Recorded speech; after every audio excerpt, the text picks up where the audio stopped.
Hello students, कैसे हैं आप? आज हम अपना एफएनटी टॉक्सिकोलॉजी का नेक्स्ट टॉपिक पढ़ेंगे, जिसमें हम कॉमन हाउस होल्ड पॉइजन्स को देखेंगे।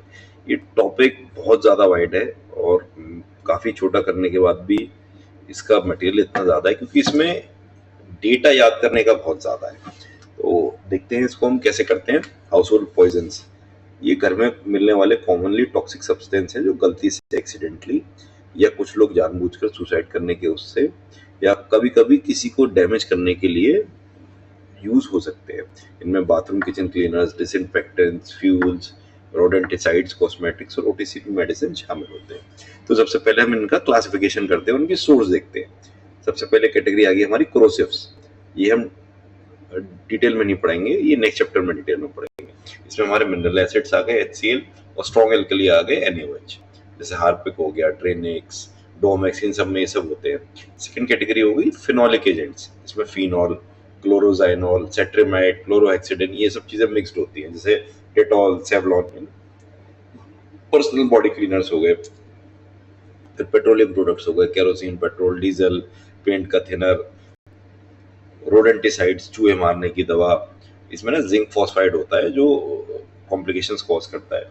कॉस्मेटिक्स आ गई, मेडिसिनल चीजें होंगी, पैरासीटामोल, एस्प्रिन, आयरन टैबलेट्स, ठीक है, एंटीहिस्टामिन्स।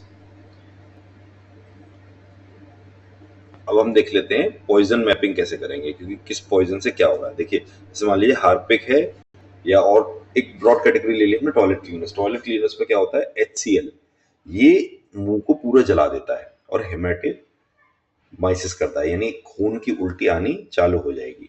तो इसमें क्या है, ऑलरेडी पेशेंट को उल्टी आ रही है तो आपको उल्टी नहीं करानी है या लेवेज नहीं देना है। इसमें उसको मिल्क या डिमल्सेंट्स देने हैं, यानी घी देना है, जिससे कि अंदर जो घाव है उस पर उसको रिलीफ मिले। सेकेंड आ गई हमारी ड्रेन क्लीनर्स कैटेगरी। इसमें सोडियम हाइड्रोक्साइड होता है, ये और खतरनाक होता है। ये लिक्विफेक्टिव नेक्रोसिस करता है, यानी जो सेल्स हैं उन्हें गला के उनकी वो हो जाती है, क्योंकि ये डीप बर्न करते हैं। तो इनको कभी भी आपको न्यूट्रलाइज नहीं करना है, नहीं तो और प्रॉब्लम होगी, ना उल्टी करानी है। इसमें बस केवल आपको मिल्क या वाटर की सिप्स देनी होती है। बाकी जब ये ICU में एडमिट होगा तो डॉक्टर अपने हिसाब से ट्रीट करेगा। इसमें अंदर की चीजें बहुत ज्यादा डेलिकेट हो जाती हैं। फिर आपकी थर्ड कैटेगरी आ गई डेटॉल, लाइजोल, यानी फिनोलिक बेस्ड कंपाउंड्स, ठीक है।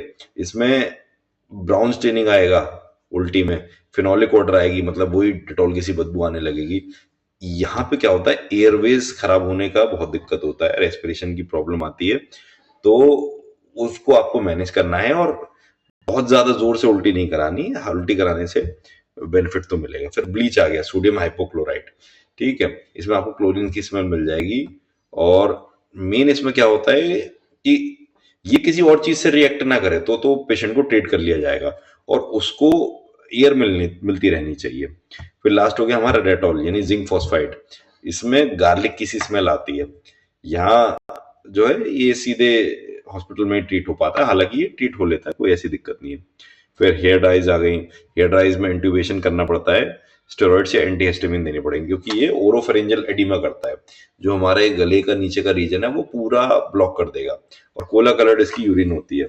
फिर केरोसिन आ गई। केरोसिन कोई वैसे तो लेता नहीं, बच्चे कई बार गलती से मुंह में उनके चला जाता है, तो इसमें कफ और ब्रेथलेसनेस हो जाती है।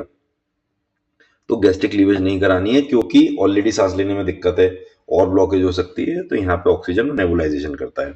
फिर कई बार नेल पॉलिश रिमूवर हो गए, उसमें अल्कोहल की मात्रा होती है, वो CNS को डिप्रेशन कर देती है।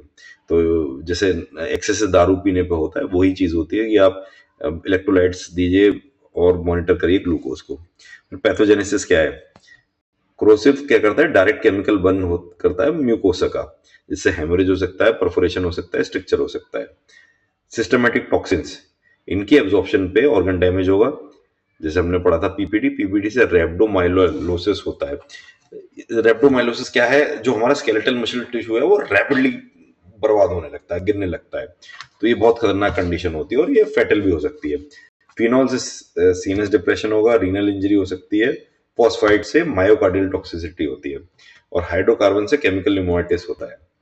गैस हैजर्ड क्या होता है कि आपने ब्लीच या एसिड के साथ डाला तो एकदम क्लोरीन गैस रिलीज होती है और वो एयरवेज में चली जाती है, जो ब्रोंकोस्पाज्म कॉज करती है, यानी हमारे ब्रोंक्यूल्स में इरिटेशन हो जाती है।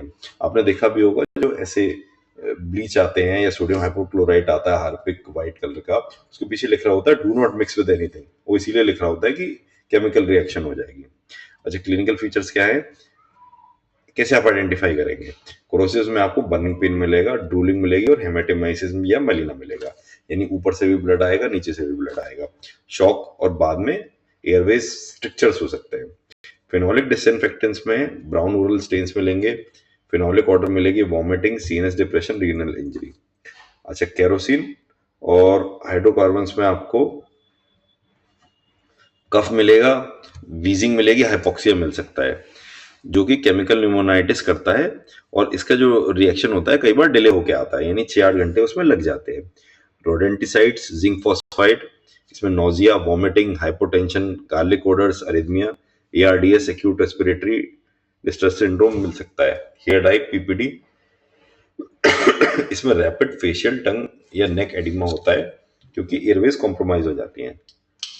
मायोग्लोबिनूरिया, यानी मायोग्लोबिन रिलीज होगा यूरिन में, ब्लैक या कोला कलर की यूरिन आती है। एस्पिरिन, एस्पिरिन यानी कि सैलिसाइलेट की एक्सेसिव हो गई बॉडी में, इसमें vomiting, tachypnoea, metabolic acidosis, respiratory alkalosis mix हो सकता है, बहुत सारे हैं। पैरासीटामोल की पॉइजनिंग रेयर होती है और इनिशियली एसिम्टोमेटिक होती है, लेकिन 24 से 72 घंटे के बाद टेंडरनेस आ जाती है बॉडी में, ट्रांसअमीनाइटिस हो जाता है और एक्यूट लिवर फेलियर का रिस्क बन जाता है क्योंकि लिवर ही उसको प्रोसेस करता है। अगर आयरन टेबलेट्स चिल्ड्रन खा लेते हैं तो उनको वॉमिटिंग या डायरिया होता है और एक लेटेंट फेज होता है, यानी थोड़ी देर बाद उनका असर आता है, जिसके बाद वो शॉक, मेटाबॉलिक एसिडोसिस और हेपेटिक नेक्रोसिस में भी जा सकते हैं। आज हम इस चैप्टर को इतना ही पढ़ेंगे क्योंकि ऑलरेडी बहुत इंफॉर्मेशन है, मुझे ही प्रोसेस करने में इश्यू लग रहा है, तो स्टूडेंट्स को भी लगेगा। बाकी आधा चैप्टर हम नेक्स्ट वीडियो में कर लेंगे, तो आपके लिए इजी बना रहेगा। Thank you.